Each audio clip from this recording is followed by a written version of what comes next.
Saint Louis-Marie Grignon de Montfort est un saint du XVIIe siècle, héritier du courant spirituel de l'école française, un courant centré sur l'incarnation du Christ, dont les principaux fondateurs sont Bérulle et Jean-Jacques Ollier. Saint Vincent de Paul, Saint Jean-Eudes en sont aussi héritiers. Notre saint pape Jean-Paul II le considérait comme un maître spirituel de première importance. Ses œuvres majeures sont l'amour de la sagesse éternelle et le traité de la vraie dévotion à la Vierge Marie, avec sa version abrégée connue sous le titre « Le secret de Marie ». Ce traité, le traité de la vraie dévotion, écrit en 1700, a été mystérieusement perdu pendant un siècle et demi et retrouvé en 1842. Il connut un grand succès à sa publication en 1843, 3 ans avant les apparitions de la Vierge à la Salette.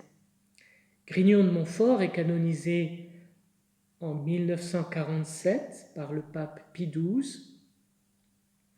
C'est à Marthe Robin et au pape Jean-Paul II que l'on doit sa notoriété d'aujourd'hui. Marthe Robin a reçu la demande expresse du ciel de répandre la doctrine de la vraie dévotion à Marie dans tous les foyers de charité et bien au-delà à travers les communautés nouvelles sur lesquelles Marthe eut une grande influence.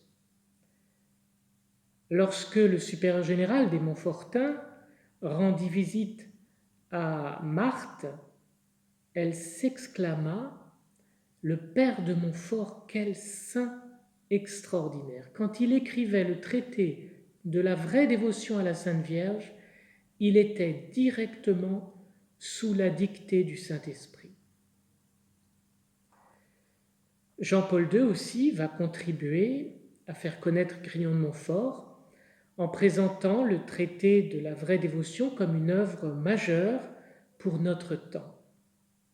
Il en a fait lui-même la devise de son blason épiscopal, Totus Tuus, qui est l'abréviation symbolique de sa doctrine, à savoir « Je suis tout à vous, totus tuus ego sum et omnia mea tua sunt », l'appartenance totale à Jésus par Marie. Je suis tout à vous et tout ce que j'ai vous appartient, ô mon aimable Jésus, par Marie votre Sainte Mère.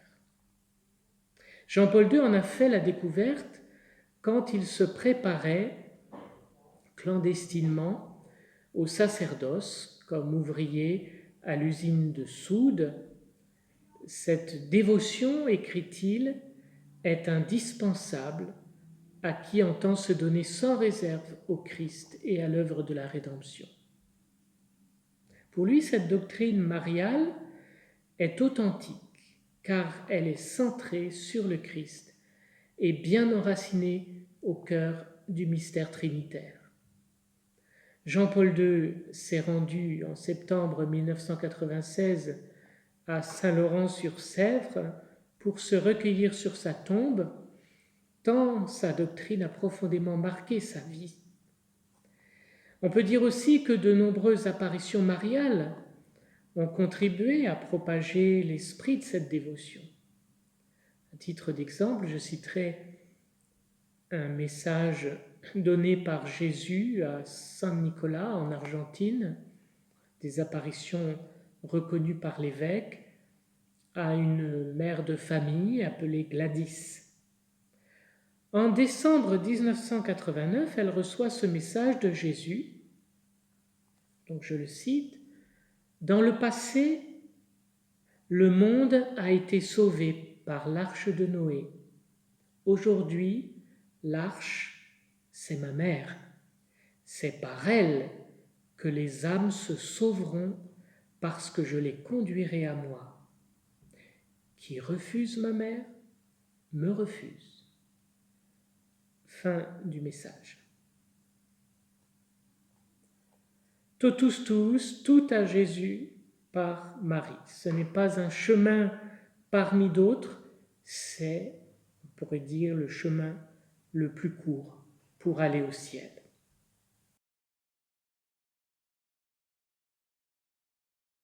Louis-Marie est issu d'une famille de la petite bourgeoisie bretonne. Il est né le 31 janvier 1673 à Montfort, près de Rennes.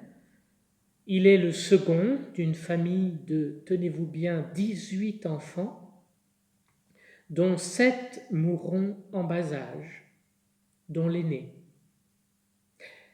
Louis-Marie remplit donc le rôle d'aîné, avec tout ce que cela représente comme charge psychologique, entre un père avocat sévère et une mère affligée par tous ces deuils. Mais la croix des épreuves porte une mystérieuse fécondité. 2 autres de ses frères seront prêtres, Joseph, dominicain, et Gabriel, diocésain, tandis que 2 sœurs deviendront religieuses. Une famille élevée dans la crainte de Dieu, c'est-à-dire dans l'amour révérentiel du Seigneur. À 11 ans, il entre au collège des pères jésuites à Rennes. On le décrit comme un élève intellectuellement doué, pieux, avec une dévotion mariale bien prononcée, soucieux des pauvres à qui il consacre ses congés. Il a aussi de nombreux talents artistiques. Il fait des sculptures sur bois, il fait de la peinture, il manie facilement les vers et les rimes. Il aura d'ailleurs dans ses missions le génie de composer des cantiques sur des airs populaires profanes. À 19 ans, il prend la décision de devenir prêtre et quitte sa famille, malgré l'opposition de son père et les larmes de sa mère. Il se rend à Paris, au séminaire de Saint-Sulpice, fondé par Jean-Jacques Ollier. Il refuse d'être transporté en charrette, il s'y rend à pied. Les quelques 10 écus qu'on lui a remis, il les donne aux premiers pauvres qu'il croise. C'est un tempérament fort, pétri d'absolu. Il prend avec lui son chapelet, une statuette de la Vierge, et sur son chemin, il mendie.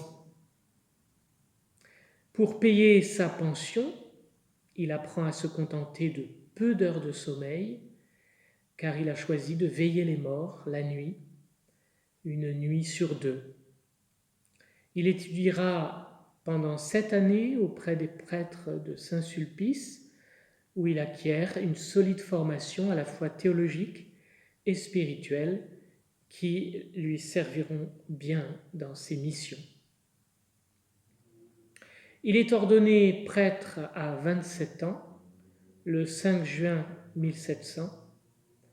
Son sens aigu de la pauvreté lui fait refuser l'octroi d'un bénéfice qui était à l'époque le moyen normal de subsistance des prêtres.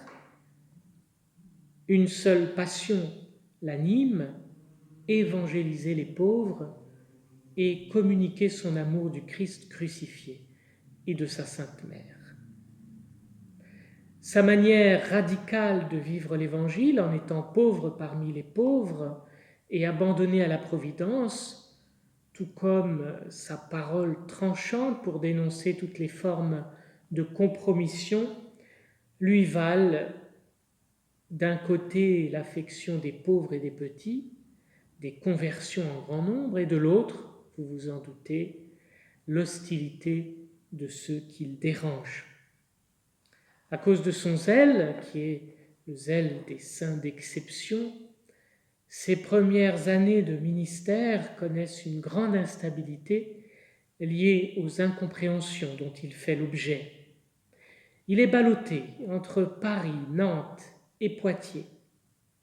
À Poitiers, l'évêque lui confie la mission d'aumônier d'un hôpital qui rassemble des pauvres mendiants de la ville.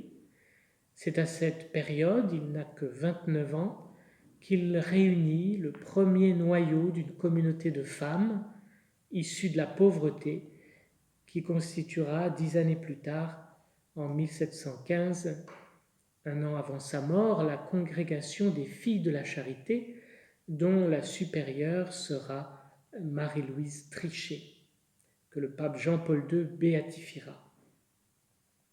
Mais cet apostolat des pauvres par les pauvres n'est pas du goût de la direction de l'hôpital, qui prend en grippe sa méthode, et l'évêque lui demande de quitter le diocèse.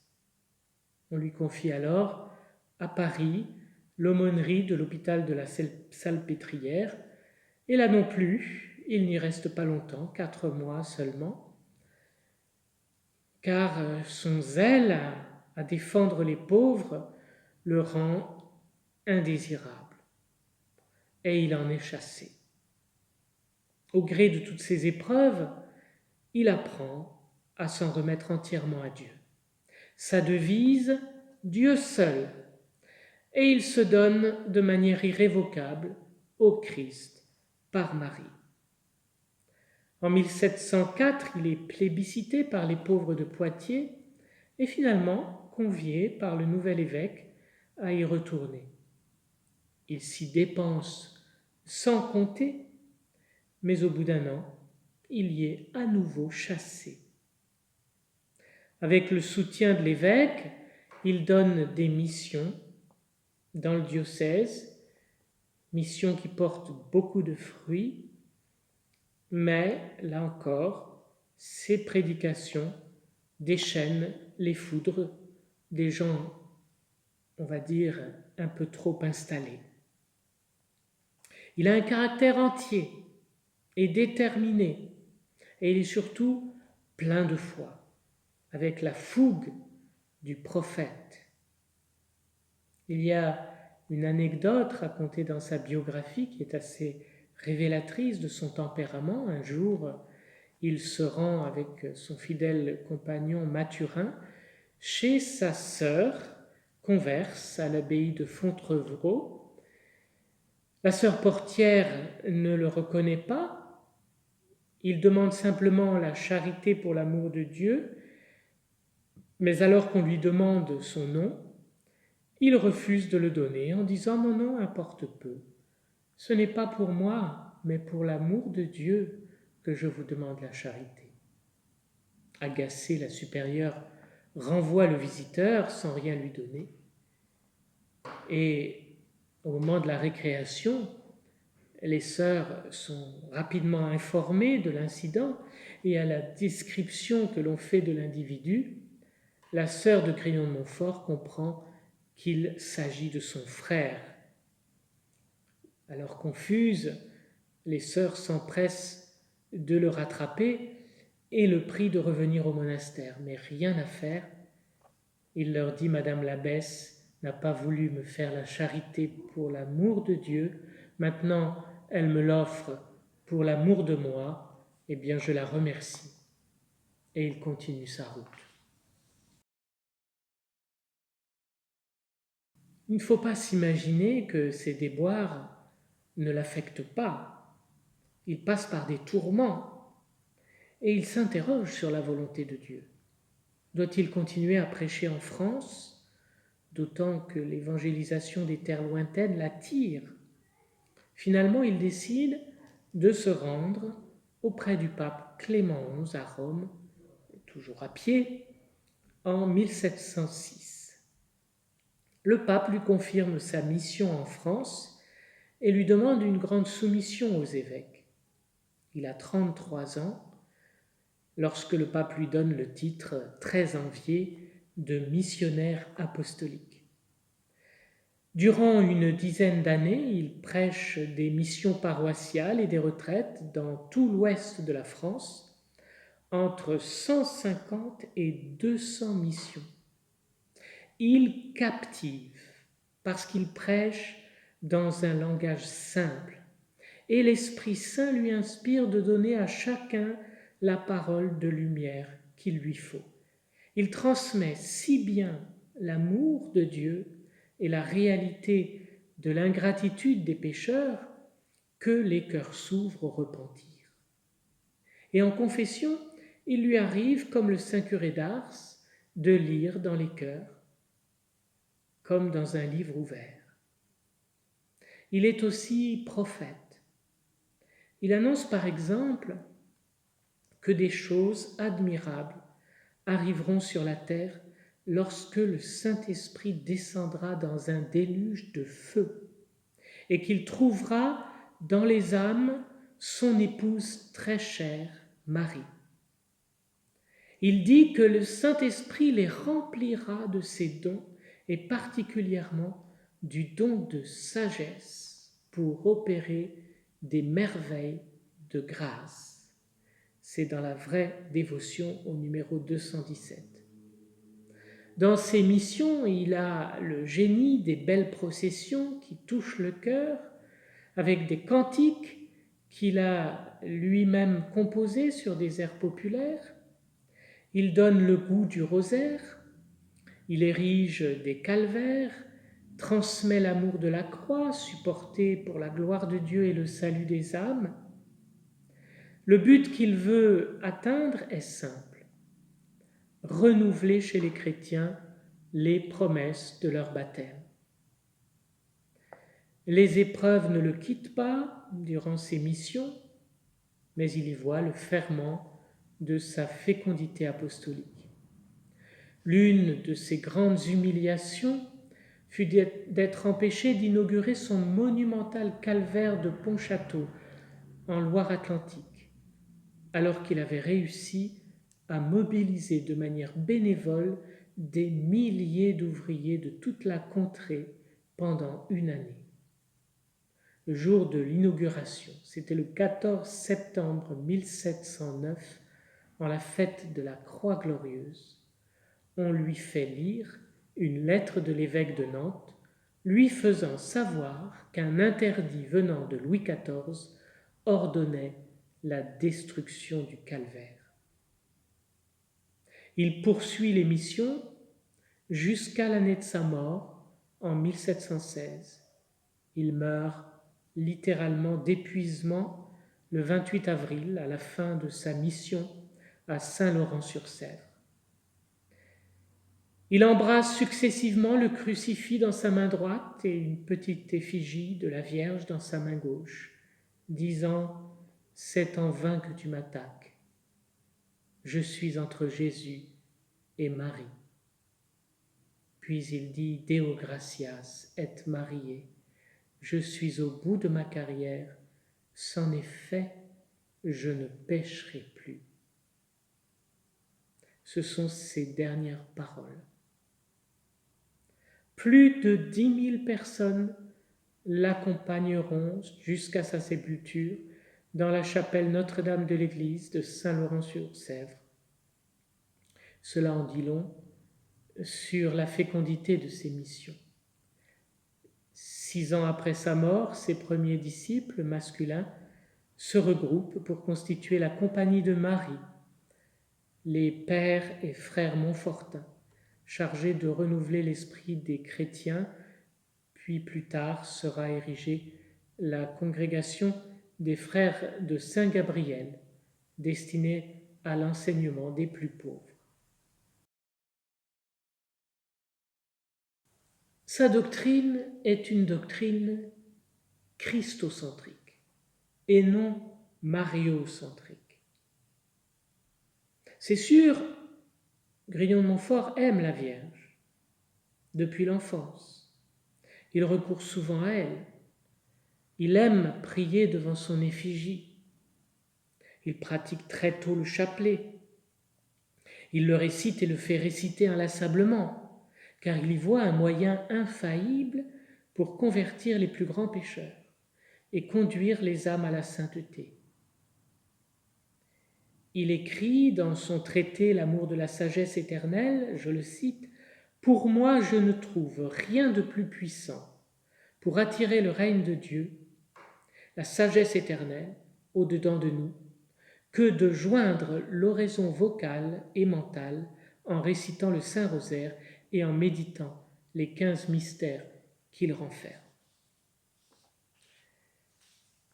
Il aime les images de la Vierge comme signe extérieur de celle qui habite son cœur, mais comme un oratoire, tout à la gloire de Jésus qu'il appelle la sagesse éternelle. Dans l'esprit de Montfort, Marie ne vient pas supplanter le Christ. Elle en est l'écrin. On ne comprend de manière juste sa doctrine qu'en considérant Marie dans le Christ et le Christ en Marie. Il écrit « Le Christ est le médiateur de rédemption, tandis que Marie est notre médiatrice d'intercession. » Sa médiation étant à l'intérieur et au service de l'unique médiation du Christ. C'est dans la vraie dévotion numéro 86. Ce que, d'ailleurs, Jean-Paul II développera dans son encyclique Redemptoris Mater. Il écrit aussi « Jésus-Christ est la fin dernière de toute dévotion authentique, puisqu'il est l'alpha et l'oméga. » Cette rectitude théologique se vérifie tant dans la prédication de Grignion de Montfort que dans sa vie. Le père Laurentin écrit dans les 477 pages de ses sermons, on ne trouve qu'un sermon de 3 pages sur Marie et quelques mentions par-ci par-là. Quant à sa correspondance, c'est la même chose. Grignion de Montfort parle peu de Marie. Et sur 164 cantiques qu'il a composés, 23 seulement concernent la Vierge Marie. Et même le titre de son œuvre, Traité de la vraie dévotion à la Sainte Vierge, n'est pas de lui, mais des éditeurs. Lui-même avait intitulé son ouvrage « Préparation au règne de Jésus-Christ ». Et dans sa vie, le principal signe extérieur n'est pas la Vierge, mais la croix. À la fin de chaque mission, ce sont des calvaires qu'il fait dresser. La croix est au centre. Il lui arrivait même de supprimer la prédication pour prendre le temps de faire adorer la croix. Grignion de Montfort est l'apôtre de la croix. Il ne substitue pas non plus la Vierge Marie au Saint-Esprit. Il la voit comme l'épouse de l'Esprit, c'est-à-dire comme celle qui se joint à l'Esprit pour que s'opère le miracle de la fécondité spirituelle des âmes, à savoir la naissance, la croissance, jusqu'à la pleine maturité du Christ dans les âmes. En fait, ces deux signes extérieurs, la croix qu'il aimait tenir dans la main droite et l'effigie de la Vierge Marie qu'il avait toujours sur lui et qu'il tenait dans la main gauche au moment de sa mort, expriment pour Grignion de Montfort l'amour d'un seul cœur, le Christ. Le Christ en son incarnation et en sa rédemption. La Vierge et la croix sont pour Montfort les deux faces d'un seul amour, qui est Dieu fait chair, a écrit le père Laurentin.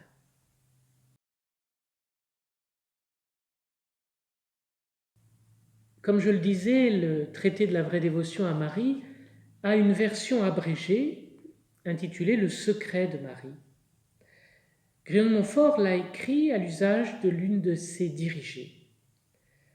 Or, cette version abrégée, il se trouve que Marthe Robin l'a retrouvée déposée sur son lit après une extase, avec mission de le répandre. Ce court traité commence ainsi. Je cite Voici un secret que le Très-Haut m'a appris. Je vous le confie, à condition que vous vous en serviez pour devenir saint, car ce secret ne devient grand qu'à mesure que l'on s'en sert, et à mesure que vous vous en servirez dans les actions ordinaires de votre vie, vous en connaîtrez le prix et l'excellence que vous ne connaîtrez d'abord qu'imparfaitement à cause de la multitude et de la grièveté de vos péchés et de vos attaches secrètes à vous-même. C'est au numéro 1 du secret de Marie. En somme, c'est un secret de perfection qui consiste à se rendre esclave du Christ par Marie, afin d'être tout à la Sainte Trinité, parfait enfant du Père, fidèle membre du Christ et authentique temple du Saint-Esprit. Un esclavage d'amour librement consenti pour vivre notre consécration baptismale avec la plus grande fécondité qui soit. On renonce aux démons, au monde, au péché, à soi-même, pour se donner tout entier à Jésus par Marie en qualité d'esclave.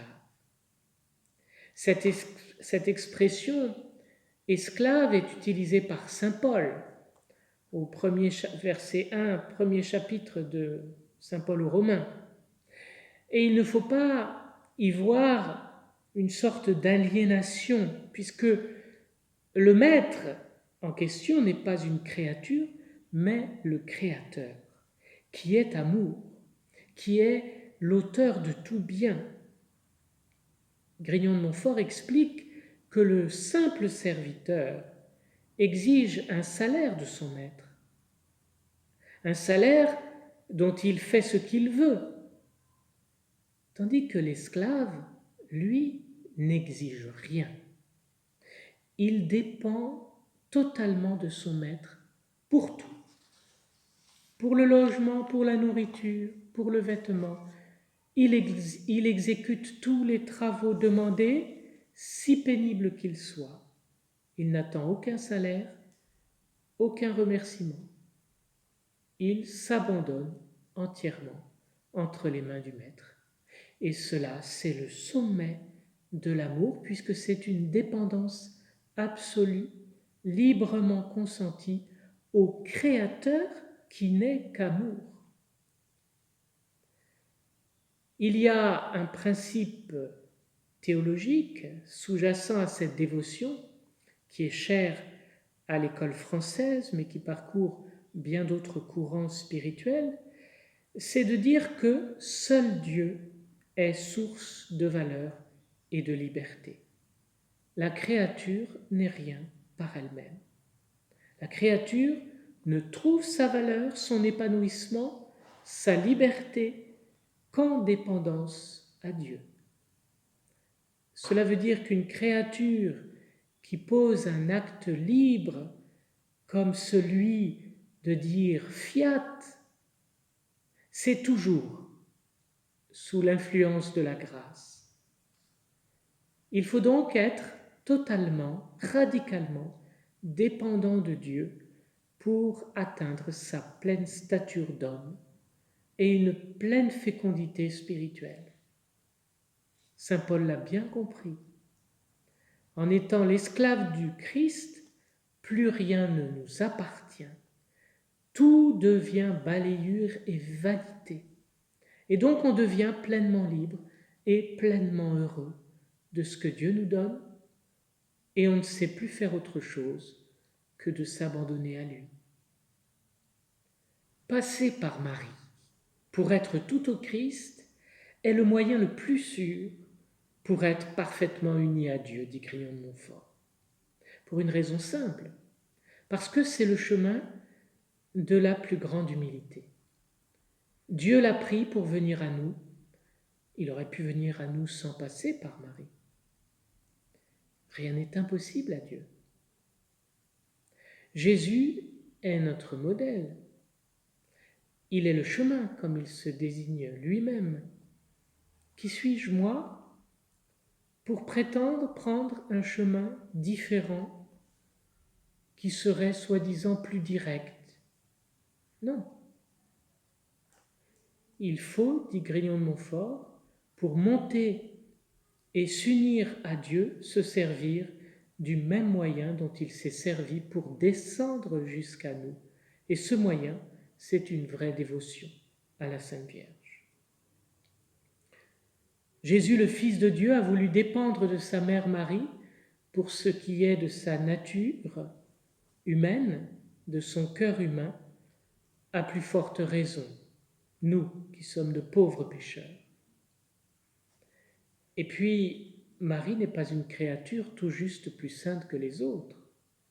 Elle est d'une élévation qui surpasse infiniment les plus grands saints de la terre. Elle est plus élevée, dit Grignon de Montfort, que le ciel n'est élevé au-dessus de la terre. Et quand il le disait, le dogme de l'Immaculée Conception n'était pas encore proclamé. Pensons aussi au testament que Jésus nous a laissé sur la croix. Voici ta mère, en Jean chapitre 19.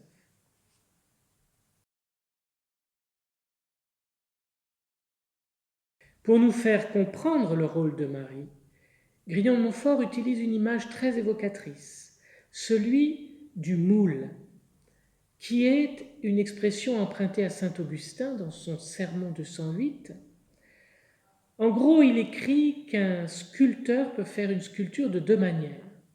Soit il use de toutes ses compétences, de sa science, de ses instruments de sculpteur, et sculpte à la main à partir d'une matière dure, et en ce cas c'est long et difficile avec le risque d'un mauvais coup de ciseau qui gâte tout l'ouvrage, soit il dispose d'un moule parfait dans lequel il jette une matière souple et malléable et le travail se fera en douceur, facilement et beaucoup plus rapidement. Marie est le grand moule de Dieu fait par le Saint-Esprit, dit Grignon de Montfort, pour former l'homme, Dieu, Jésus-Christ, par l'union hypostatique, mais aussi pour former les hommes divinisés par la grâce. Il poursuit, il ne manque à ce moule aucun trait de la divinité.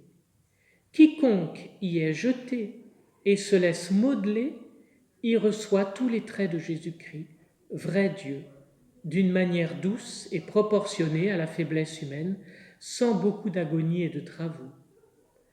D'une manière sûre, sans crainte d'illusion, car le démon n'a point eu et n'aura jamais accès en Marie, sainte et immaculée, sans ombre de la moindre tache de péché.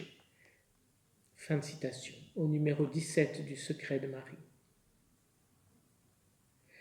Quand une âme se tourne vers Marie, Marie la jette en Dieu et l'unit avec d'autant plus de perfection à Dieu que l'âme s'unit davantage à elle.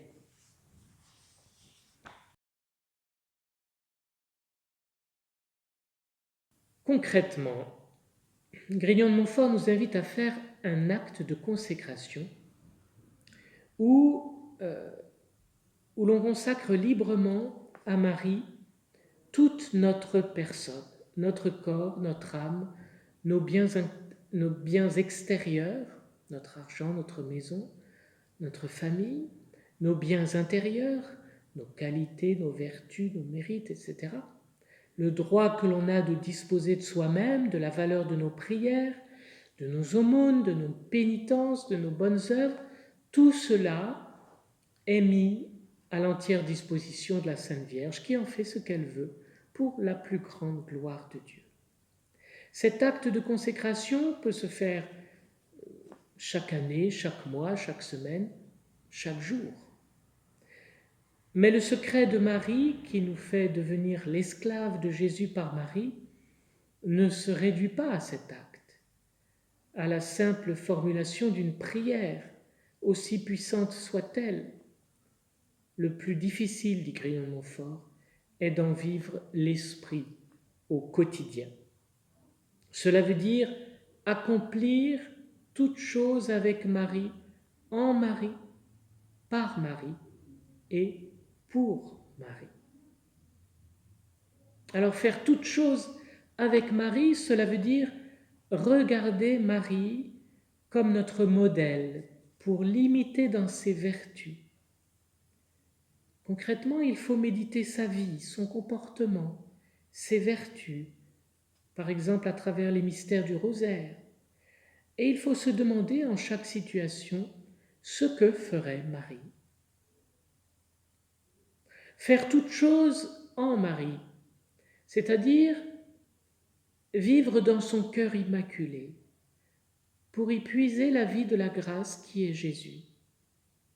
Dès le matin au réveil, trouver sa joie en Marie, dans le surrefuge de son cœur pour y accomplir en toute sûreté toutes nos actions. Faire toute chose par Marie, c'est-à-dire lui obéir comme la maîtresse de nos vies, en renonçant à notre volonté propre et en nous abandonnant à la volonté divine. Marie est avec nous pour nous apprendre à accepter nos limites et accepter les limites des autres. Enfin, faire toute chose pour Marie, c'est-à-dire être heureux de la servir en vue de son règne, en vue de son triomphe qui nous prépare au règne glorieux de son Fils. Pour Grignon de Montfort, une telle consécration signifie une nouvelle manière de vivre au quotidien.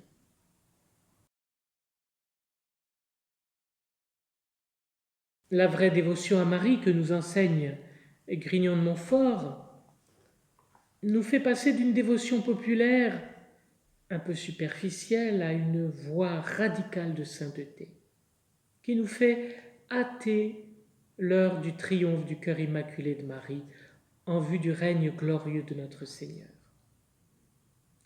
À la question « Quand viendra cet heureux temps ?», Grignon de Montfort répondait « Ce temps ne viendra que lorsqu'on connaîtra et pratiquera la dévotion que j'enseigne. » Est-ce qu'on ne peut pas dire que c'est chose faite aujourd'hui ?